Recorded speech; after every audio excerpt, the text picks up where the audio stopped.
Before we begin the actual collaborative review process, it's important to take some time to understand the types of reviewing tools that are available to us within Adobe Acrobat 11. Starting with Acrobat 10, Adobe made some big improvements to the commenting interface, and commenting and reviewing a PDF document continues to get better and easier with Acrobat 11.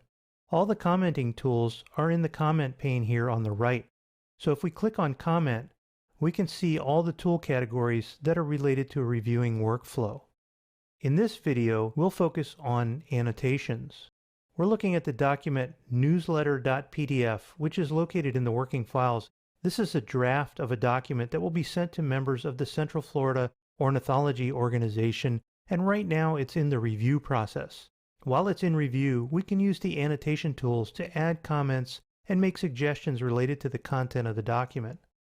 The tools here in the Annotations panel are set up to mirror the legacy tools and processes that have been used in document editing for years, and we can start with the ubiquitous Sticky Note. The Sticky Note tool is so commonly used, in fact, that it's one of the 6 tools already set up by default in the Quick Tools panel. Recall that you can add any other commenting and annotation tools to the Quick Tools as well. We covered that in one of the first videos in this series. To use the Sticky Note tool, simply click it to make it active, and then move it into position on the document where you want to add the note, and click one time. A note icon appears, and a notes panel appears over here to the right of the icon, allowing you to type a comment. To hide the notes panel, you can click this little icon in the corner, and while it's hidden, you can hover over the icon to see the note, or you can double-click to bring the panel back. We can change the appearance of this sticky note as well, and in order to do that, we simply click this tiny triangle to pop down a context menu and choose Properties. We can change the appearance of the icon from the default speech bubble to any of the icon shapes that you see here, and we can change the color as well.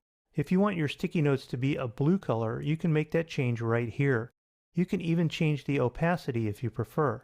In the General tab, we can change the author and the subject name that appear on the sticky notes to anything we want. The default is derived from our login ID name in Acrobat Preferences. Once we've set the sticky notes appearance as desired, we can make these properties the default by clicking here.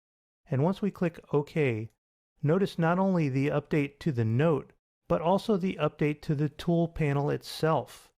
All future sticky notes will share this new default property. We'll add another one here, and once again we see the property changes are in effect. In addition to the sticky notes, we have the Highlight Text tool.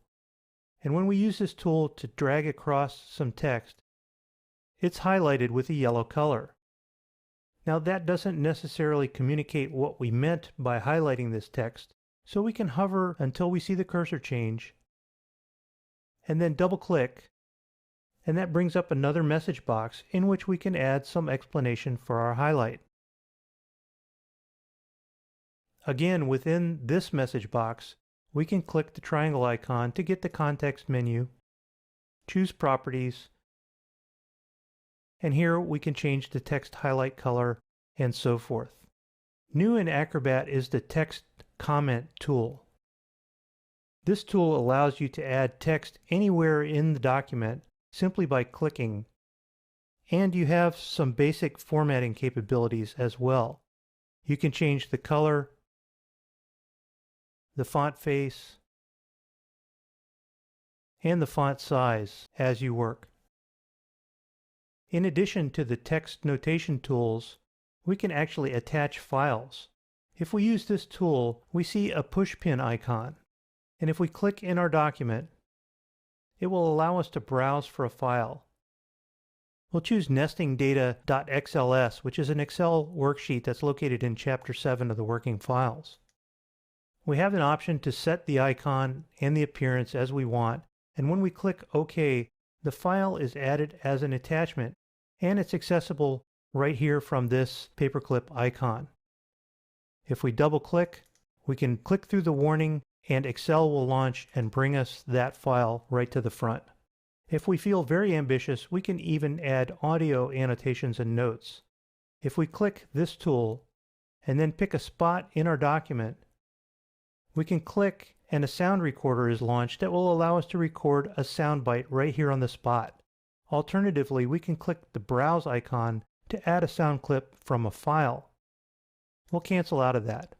We can add a stamp to our drawing. This is as simple as choosing a stamp that we want to use, clicking on it, and then clicking in our document to add the stamp.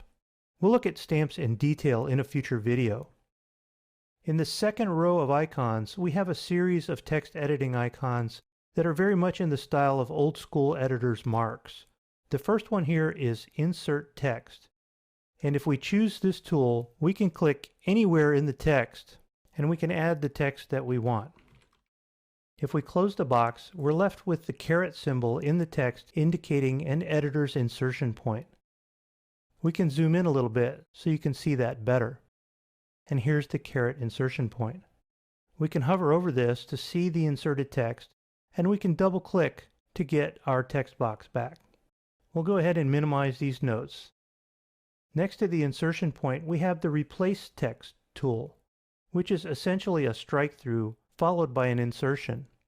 We can select this and drag over the text, and it allows us to add replacement text. Once again, we can minimize this, and we can click here again to bring up this box at any time. Next is a simple strike-through, allowing us to simply delete some text. We can highlight the text, and it's struck through with a red line. Note that even with this tool, we still have the ability to add a note by double-clicking right here. And we get the very same message box so that we can add a comment or an explanation. We have underlining capability as well. We just click and drag, and the text is underlined with a green color. As with all the annotation tools, we can access the properties through the message box by clicking this triangle, and we can change the appearance as we desire for our annotations. Last but not least, we have the text note. This is similar to the sticky note, but tied directly to text. With the sticky note, it's kind of hanging out in space, but with the text note, it's specifically highlighting text, and then we add the note. This isn't really very different from the highlighting of the text that we did earlier and then adding a note. But there you have it, a number of different ways to annotate and add your comments in a review process. Finally, we have the text correction markup tool, more or less the Swiss Army knife of text markups. This tool encapsulates most of the others on this row. Click it, and you can see that it can act as insert, as delete text, and as replace text, all in one tool. That's a quick walk through the annotation tools in Adobe Acrobat 11. In the next video, we're going to look at some additional commenting features, specifically the drawing markup tools. As a final note, let's consider how users might see this document in Adobe Reader. Reader 11 includes all the annotation and markup tools by default, but Reader 10 and lower include only the sticky note and the highlight text by default. However, we can make all of the commenting and markup tools available to Reader 10 and previous version users for any given document by saving the document with usage rights enabled. To enable the full suite of commenting tools regardless of the Reader version, we'll go back to Acrobat Pro and we'll choose File, Save as Other, Reader Extended PDF, and then we'll choose to enable commenting and measuring. We get a warning, and we need to save this under a new name. So we'll click OK, and we'll call this Newsletter-R for Reader, and we'll click on Save. And now if we open up the new version, the -R version that we just created with rights enabled, we'll be able to see the full set of commenting tools in the comment pane regardless of the version of Reader that we're using.